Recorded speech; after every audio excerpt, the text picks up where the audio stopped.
جو آپ سن رہے ہیں، دیکھ رہے ہیں اور اس کی تیاری میں لگے ہوئے ہیں، بس چند باتیں مجھے عرض کرنی ہیں کہ وسطی زون کے مثالی اضلاع کے بارے میں جب پوچھا گیا کہ آپ وسطی زون کے 5 ضلعوں کا انتخاب کریں جن کو مثالی بنایا جائے.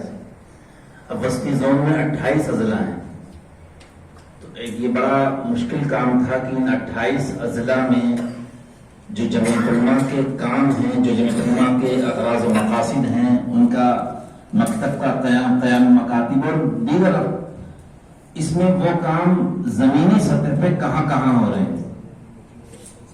دیکھیے، ایک کام یہ ہوتا ہے کہ ہم اخبارات کی زینت بن جائیں، کام ہم نے ایک کیا ہو، سارے اخباروں میں اس کی رپورٹ آ جائے، دیکھنے والے یہ سمجھتے ہیں کہ اس ضلع میں کام بہت ہو رہا ہے، جبکہ وہ کبھی کبھار 1-2 کام ہوئے اور وہ اخبارات کی زینت بن گئے. لیکن میں یہ سمجھتا ہوں، اور اکثر بیشتری میں بات کہتا بھی ہوں، کہ یہ ضروری ہے کہ ہم اپنے کام کی رپورٹ علاقائی، اپنے کام کی رپورٹ ضلع کو دیں اور ضلع والے صوبے کو دیں اور مرکز تک کی رپورٹ جائے. اور ترغیب کے لیے اخبارات میں دینے میں بھی کوئی حرج نہیں ہے. لیکن جو جمعیت علماء کی قیام کا مقصد ہے، اور جمعیت علماء میں ضلعی سطح پر یا علاقائی سطح پر جو یونٹیں قائم کی جاتی ہیں، ان کا مقصد یہ ہے کہ جمعیت علماء کے سن 47 سے پہلے، قیام جمعیت علماء سے لے کر سن 47 تک اور سن 47 سے لے کر آج تک جو اس کی خدمات ہیں ان کا تعارف بھی کرایا جائے، منبر سازی کے موقع پر اور دیگر موقعوں پر، جمعے کے بیانوں میں، مختلف موقعوں پر. چونکہ عام طور سے جمعیت علماء کے تعلق سے عوام میں جو ایک پیغام گیا ہے، عوام سمجھتی یہ ہے کہ جمعیت علماء کے 2 کام ہیں.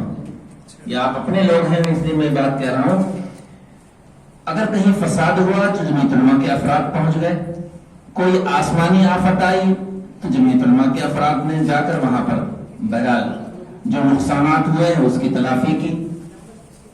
لیکن ہمہ جہت کام ہے، یہی صرف 2 کام نہیں ہے، بلکہ جیسے کہ کل سے آج تک یہ تو کچھ نمونہ ہے جو آپ کے سامنے پیش کیا گیا جمعیت علماء کے کاموں کا اور کاموں کے کرنے کے طریقے کا.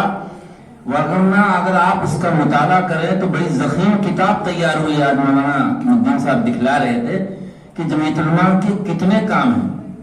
تو اس لیے آپ حضرات سے گزارش ہے، چونکہ اس وقت جو مجمع ہمارے سامنے ہے یہ مثالی اضلاع کے وہ منتخب افراد ہیں جو اپنے وقت کو فارغ کر کے یہاں صرف اور صرف سفر کی صعوبتوں کو برداشت کر کے تشریف لائے ہیں کہ ہم یہ سیکھیں کہ جمعیت علماء کا کام کیسے کریں، کس طرح کریں. یاد رکھیے، صرف آنا، رہنا، کھانا اور چلے جانا یہ مقصد نہیں. مقصد ہمارا یہ ہے کہ جو ان 2 دنوں میں ہم نے سیکھا ہے اس کو ہم عملی جامہ اپنے اپنے علاقوں میں، باقاعدہ عملی جامع میں اس کو لگائیں. دوسری بات یہ ہے، میں جو یہ بات کہہ رہا تھا کہ میں نے ان 5 اضلاع کا انتخاب بہت سوچ سمجھ کر کیا. تو ہمارے جو بڑے ہیں، ہمارے صدر محترم صاحب، ہمارے ناظم عمومی صاحب،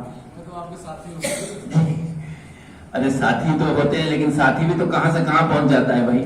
ساتھی تو مفتی سلمان صاحب، منصور پوری، بہت لوگوں کے ساتھی ہیں، لیکن ماشاءاللہ اللہ تعالیٰ خوب کام لے رہا ہے. آپ دعا بھی فرمائیں، ان کا سایہ تادیر ہم سب پر قائم و دائم فرمائے. اور میں جب کہہ بھی رہا تھا تو صرف اس امید میں کہ یہ ہمارے جو یہ 5 اضلاع ہیں واقعی یہ مثالی بنیں گے. جو مثالی میں نے نام ان کا رکھا ہے کہ یہ مثالی بنیں گے، تو ان کے افراد واقعی بہت ہی جفاکش ہیں، بہت ہی محنتی ہیں، کام کا طریقہ جانتے ہیں، ان کے اندر حوصلہ ہے، جذبہ ہے. اگرچہ ہو سکتا ہے ان 5 اضلاع کی رپورٹ ہمارے اخبارات کی زینت نہ بن پاتی ہو، یا کبھی کبھار کام ہونے کے باوجود اس کی رپورٹ تحریری طور پر یہاں ہمارے مرکز میں نہ آ پاتی ہو، یہ الگ بات ہے. لیکن میں تو کہوں گا اس کو بھی آپ تحریر کریے. لیکن اصل یہ ہے جو بنیادی کام ہے، جیسے آپ کے ہاں کہیں کوئی مسئلہ ہو گیا، آپ رابطہ کرتے ہیں ضلع کے ذمہ داروں سے، صوبائی ذمہ داروں سے. میں کہتا ہوں کہ آپ اپنے علاقے کا جو تھانہ ہے اس کے کوتوال، سی او، ایس ڈی ایم یا اور لوگ، ان سے مستقل رابطے میں رہیے تاکہ آپ مظلوم کی مدد کر سکیں. اس لیے نہ آپ تعلقات بڑے لوگوں سے کریے کہ ہمارا ذاتی مفاد ہو، بلکہ ہم مظلوم کی مدد کر سکیں. اور اگر آپ کا رابطہ ہوگا تو بہت مرتبہ آپ مظلوم کی مدد کر لیں گے اور بے قصور شخص جیل کی سلاخوں کے پیچھے نہیں جائے گا. اصلاح معاشرہ کا کام ہے. اصلاح معاشرہ، چونکہ یہ میرا اپنا لوگ ہیں، اصلاح معاشرہ کے سلسلے میں مختصراً بس یہ عرض کر دوں کہ ہم بیانات تو بہت کرتے ہیں، تقریریں کرتے ہیں جمعے میں، بڑے بڑے جلسوں میں، لیکن کبھی غور کریں کہ اگر ہمارے یہاں کوئی تقریب ہو رہی ہے، ہمارے گھر کی کوئی شادی ہے، تو ہمارا عمل ایسا ہو کہ واقعی وہ لوگوں میں ایک پیغام بن کر جائے کہ واقعی مولانا یا یہ دیندار حضرات جو تقریر کرتے ہیں، ان کے یہاں جو تقریب ہوتی ہے، ان کے خاندان میں، ان کے گھر میں، تو اس کا یہ عملی نمونہ بھی پیش کرتے ہیں. ورنہ ایسا نہ ہو کہ ہم کہہ تو کچھ رہے ہیں لیکن وہ کر نہیں پا رہے ہیں. اصلاح معاشرہ تبھی کامیاب ہوگا. اور جہاں آپ جائیں، امر بالمعروف کے ساتھ نہی عن المنکر کا جو اہم ترین فریضہ ہے، اس کو ضرور ادا کریں. جیسا کہ آج مولانا صادق فلاحی صاحب نے بہت مختصر ایک بات کہی فجر کی نماز کو لے کر. بہرحال ہم سب کے لیے سوچنے کی بات ہے. یہاں تو ہم لوگ اپنے ہیں، لیکن آج معاشرہ ہم لوگوں کا ممتحن ہے. وہ ہمارے صرف ان کتابوں کا امتحان نہیں لیتا جو ہم نے بخاری، مسلم، ترمذی پڑھی، ہماری صلاحیتوں کا نہیں بلکہ ہمارے عمل کا امتحان لیتا ہے. تو ہم عمل کے میدان میں بھی پورے اتریں، کھڑے اتریں. بس یہی چند جمعیت علماء کی چیزیں ہیں. اور اس کے جو تعمیری پروگرام ہیں وہ ابھی کچھ آپ کے سامنے آئے ہیں، کچھ ابھی آنا باقی ہیں. اور ہم یہاں سے یہ طے کر کے عزم مصمم کر کے لے جائیں کہ ہم اپنے علاقے میں اب ہمیں بیٹھنا نہیں، خاموش اپنی تمام تر مصروفیات کے ساتھ جمعیت کے کاموں